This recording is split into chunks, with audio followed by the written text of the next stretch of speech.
Acompanhe comigo a leitura, 2 Samuel capítulo 9. O primeiro verso nos diz assim: Disse Davi: resta ainda porventura alguém da casa de Saul, para que eu use da bondade para com ele por amor de Jonatas? Mais uma vez, disse Davi: resta ainda porventura alguém da casa de Saul, para que eu use de bondade para com ele por amor de Jonatas? Bom, nós não vamos entender o texto, a menos que entendamos o contexto onde o verso se encontra inserido. E ao olharmos para essa pergunta de Davi, devemos perguntar também em que momento ela foi formulada.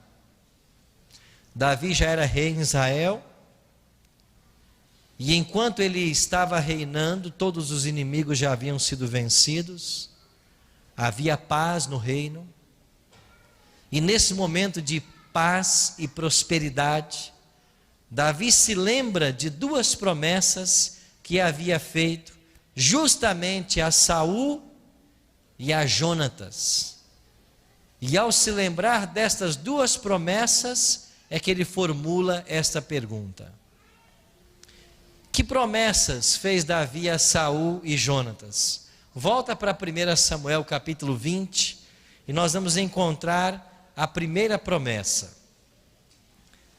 1 Samuel capítulo 20, Jonatas suplica a Davi que este faça uma aliança com ele. E Jonatas diz assim a partir do verso 14.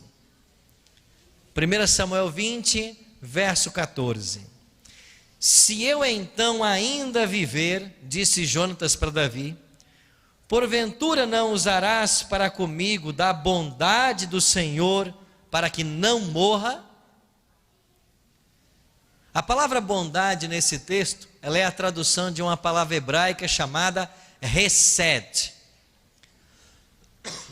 Então a pergunta de Jonatas foi: se eu ainda viver, Davi, você não vai usar da hesed de Deus para comigo? E essa palavra hesed também pode ser traduzida como graça. Na minha versão, traduziu-se como bondade. Jonatas continua, verso 15: nem tampouco cortarás jamais da minha casa a tua hesed, nem ainda quando o Senhor desarraigar da terra todos os inimigos de Davi.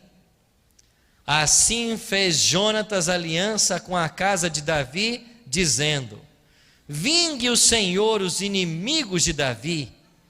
E Jonatas fez jurar a Davi de novo pelo amor que este lhe tinha, porque Jonatas o amava com todo o amor da sua alma.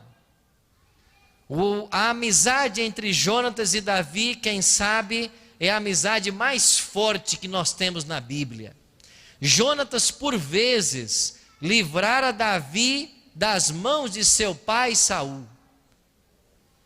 E sabendo que um dia Davi reinaria sobre Israel, Jonatas faz um pedido para ele: um dia você vai ser rei, mas me faça uma promessa agora, faça uma aliança comigo.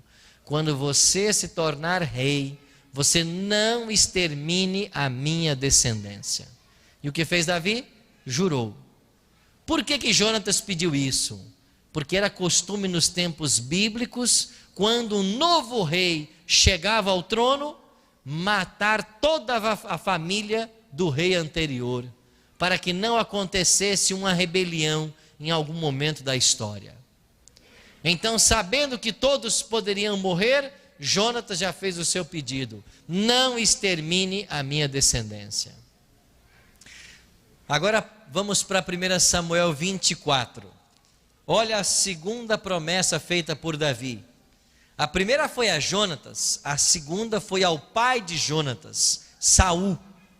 Enquanto Saul era rei, Saul tentou várias vezes tirar a vida de Davi. Em uma dessas ocasiões, enquanto Saul estava perseguindo Davi, Saul teve vontade de usar o banheiro e entrou numa caverna. O que ele não sabia era que no interior da caverna estavam Davi e seus soldados.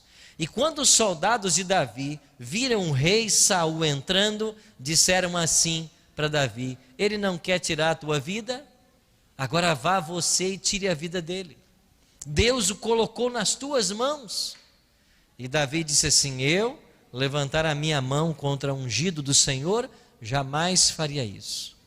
Mas Davi silenciosamente se aproximou de Saul e cortou um pedaço da sua roupa e voltou para o interior da caverna. Quando Saul saiu, já estava a certa distância, Davi também saiu e gritou por Jonatas. E quando Jonatas olhou, ele disse assim: por que é que você, rei Saul, está me perseguindo? O que dizem por aí a meu respeito não é verdade. Eu não quero o seu mal. Pare de me perseguir. A quem, pois, saiu para perseguir o rei de Israel? Eu não passo de um cão morto, de uma pulga. Para de me perseguir. Eu não quero o seu mal. E olha aqui o que eu tenho em minhas mãos. E quando Davi mostrou um pedaço da vestimenta de Saul, e Saul viu, Saul começou a chorar e disse assim: eu percebo, Davi, que você é mais justo do que eu. Então faça agora uma aliança comigo. E olha o pedido que o rei Saul faz para Davi. 1 Samuel 24, versículo 21. Portanto, jura-me pelo Senhor, que não eliminarás a minha descendência, nem desfarás o meu nome da casa de meu pai. Percebe aqui que é o mesmo pedido de Jonatas? Não acabe com a minha descendência. Por quê? Porque este era o hábito de um novo rei, quando chegava ao trono. E agora no último verso do capítulo ele diz assim: então jurou Davi a Saul, e este se foi para a sua casa. Porém Davi e seus homens subiram para um lugar seguro. Davi fez a promessa de que não exterminaria a casa de Saul. Pois bem, o tempo passou e o povo de Israel saiu em mais uma batalha. Saul, o rei, liderava a batalha. E de repente o povo de Israel começou a perder a batalha.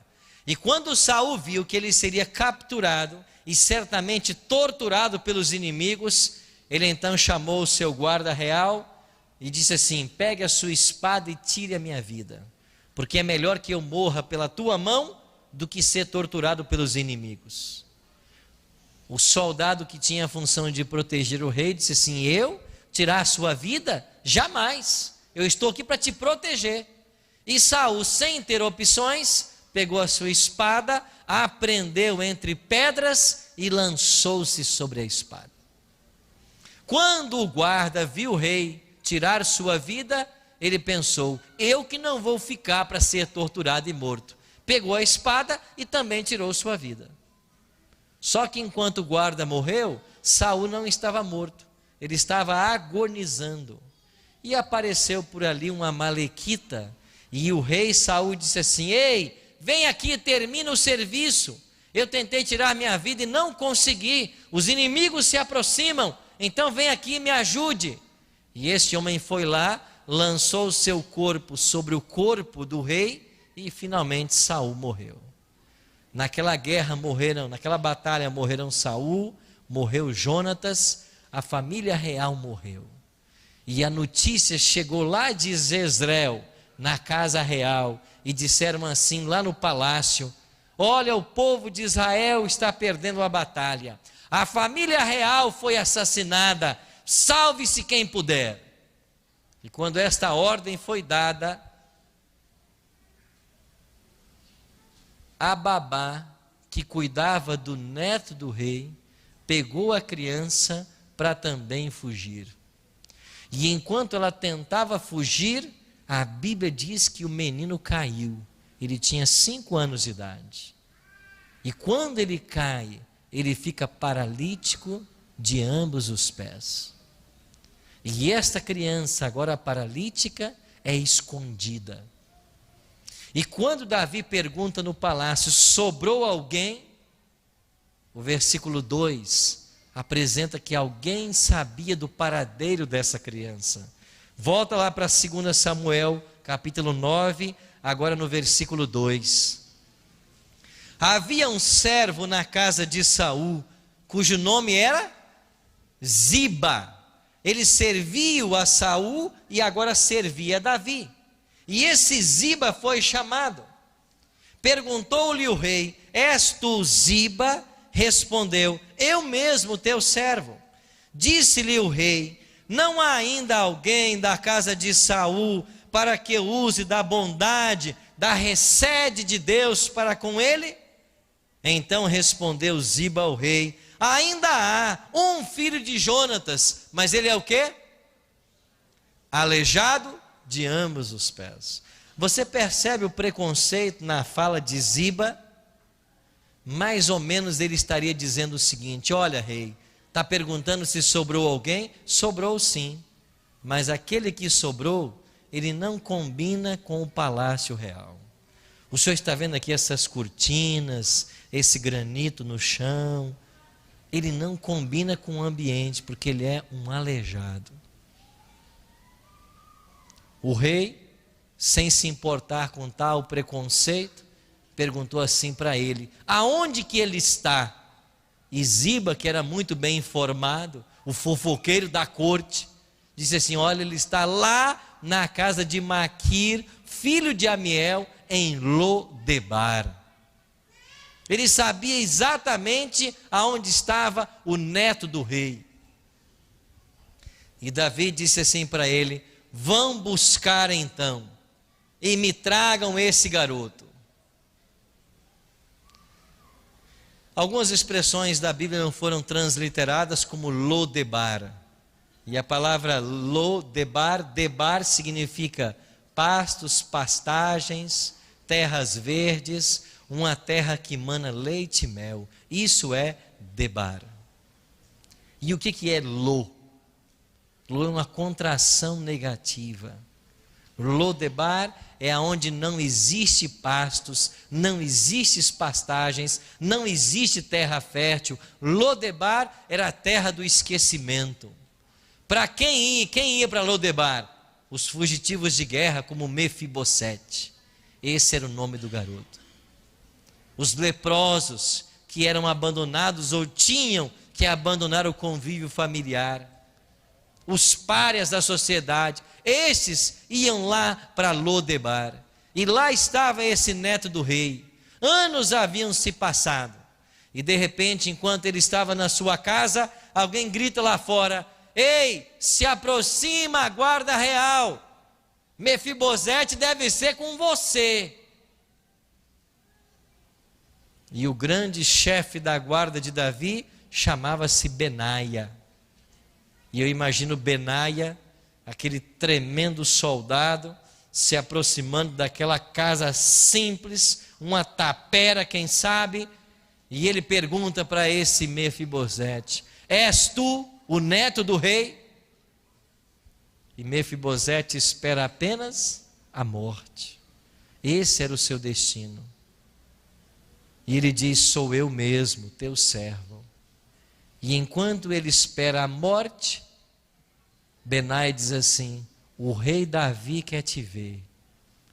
E ele certamente pensou: o rei quer matar é pessoalmente.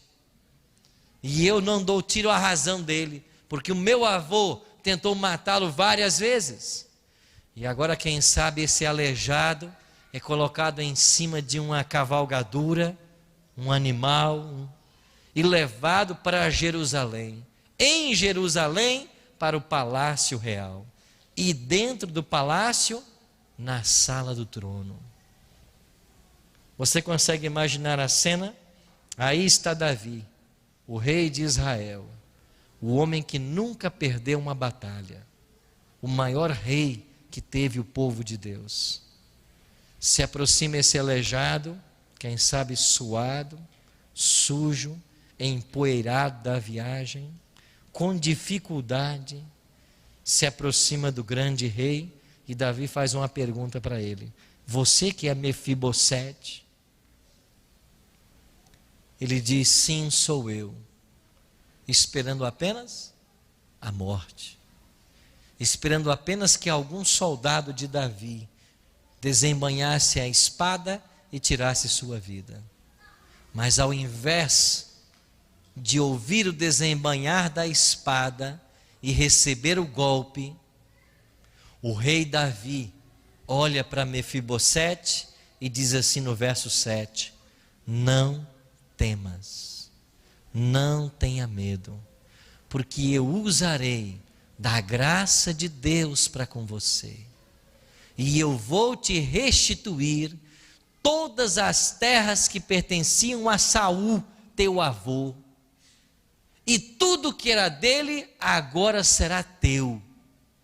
E Davi diz assim para Ziba: Ziba, quantos homens você tem na sua casa? E ele diz: 35. Ele diz: pois a partir de hoje você e os 35 serão escravos de Mefibosete. Vocês vão cultivar as terras de Saul, que agora são dele. Nunca vai lhe faltar nada. E anota mais um item na agenda: o pão ele vai comer sempre é na minha casa, porque a partir de hoje Mefibosete é meu filho. Você conhece na Bíblia uma história mais bela da graça de Deus? Alguém que merecia a morte, mas sem merecer, ele recebe de volta tudo que pertencia à sua família e ainda será tratado como filho do rei.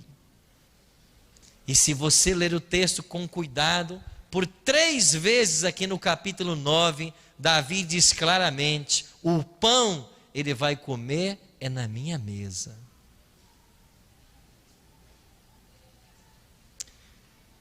Eu queria que você imaginasse a cena. A mesa do rei é posta. Tudo está pronto para a refeição. E ali estão as cadeiras para receber os filhos do rei. Quantos filhos tinha Davi? 17. Entra o primeiro filho. Ele acaba de chegar dos escritórios do pai. Como ele se chama? Salomão. Quem é esse filho? É o homem mais sábio do planeta. A Bíblia diz assim: antes dele não houve e depois dele não haverá homem mais sábio do que Salomão. É esse homem que entra e se assenta à mesa. Aí vem o segundo filho de Davi. Quem é agora? O Miss Universo, Absalão. A Bíblia diz que ele era o homem mais lindo da terra. Da planta dos pés ao topo da cabeça, não tinha defeito. Ele era um homem lindo. E ele entra e se assenta à mesa. À mesa, além dos filhos, também se assentavam os valentes do rei. E sabe quantos valentes tinha Davi? 37. A Bíblia menciona cada um por nome. Um deles, certa feita, estava guerreando pelos exércitos de Davi. E de repente o exército foi desbaratinado e ele se viu sozinho. E quando ele percebeu que ele estava sozinho no meio dos inimigos, ele pegou sua espada e disse assim: eu vou lutar pelo Senhor e por Davi. E sozinho naquele dia, ele matou 800 homens. Quando deu o pôr do sol e a guerra tinha que ser interrompida, a espada não caía mais das suas mãos. Ela havia entrado dentro da carne de tanta gente que ele matou por sua lealdade a Davi. É esse tipo de homem que entrava e se assentava. Agora chegam mais 3 valentes. Sabe qual é a história deles? Um dia eles estavam perto de Davi e Davi mencionou para si mesmo: eu estou com uma sede, mas eu não queria dessa água aqui, eu queria daquela água do poço de Belém, porque aquela água lá tem um teor diferente, ela tem um sabor, ela tem um pH diferente. Os 3 ouviram e um disse assim: o rei está com sede, vamos lá em Belém buscar água para ele? O outro disse assim: você se esqueceu que os filisteus estão acampados em volta do poço? O terceiro disse assim: e daí? Os 3 foram lá, entraram dentro do acampamento filisteu, mataram quem preciso foi, encheram a vasilha com água e trouxeram para Davi. E disseram: Davi, aqui está a tua água. E ele disse: que água é essa? Lá do poço de Belém. Mas lá não estava cheio de soldados inimigos? Como é que vocês entraram lá? A gente foi lá, quem não deixou está morto. Quem não entrou na confusão ficou por lá vivo. Mas a sua água está aqui. Sabe o que fez o rei? Ele pegou a água e derramou no chão. E disse assim: eu beber dessa água? Jamais. Mas eu louvo ao meu Deus pela fidelidade dos homens que eu tenho. É esse tipo de homem que entrava e se assentava. E quando a mesa estava posta, todos já estavam no seu lugar. Alguém tentava pegar um pão e o rei disse: ei, espera um pouquinho. Nem todos estão à mesa. E eu fico imaginando que os filhos se olharam assim: mas pai, todos já chegaram. E Davi disse: não, falta um. Falta Mefibosete. E quando Davi diz assim: falta um, no palácio real ouve-se sons surdos de uma muleta que se aproxima. É Mefibosete. Ele vem com muita dificuldade. E quando ele chega à mesa, ao lado de Davi, com dificuldade ele sobe na cadeira. E quando ele se assenta, ele olha para Davi e disse: pai, desculpe o atraso. Davi disse: filho, aqui ninguém teria começado sem você. E quando Davi olha para Mefibosete, assentado à sua mesa, a mesa do pai cobre todos os defeitos. A mesa, ele não é mais um aleijado, ele é filho. Você conhece uma história mais bela da graça de Deus do que essa? Quando nos assentamos à mesa, a mesa do pai cobre todos os nossos defeitos. Nós não somos estranhos e peregrinos. Nós somos filhos. Porque a recede de Deus nos alcança, nos perdoa e nos transforma.